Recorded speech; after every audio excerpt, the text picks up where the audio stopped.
По нашему эскизу нам нужны конверты. Этим и займемся.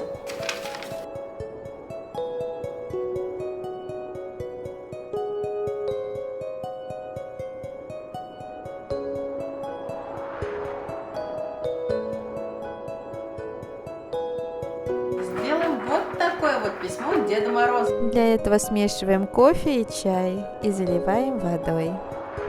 И опускаем лист в этот раствор.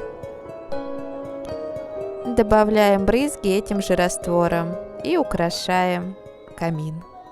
Ой, чего-то не хватает.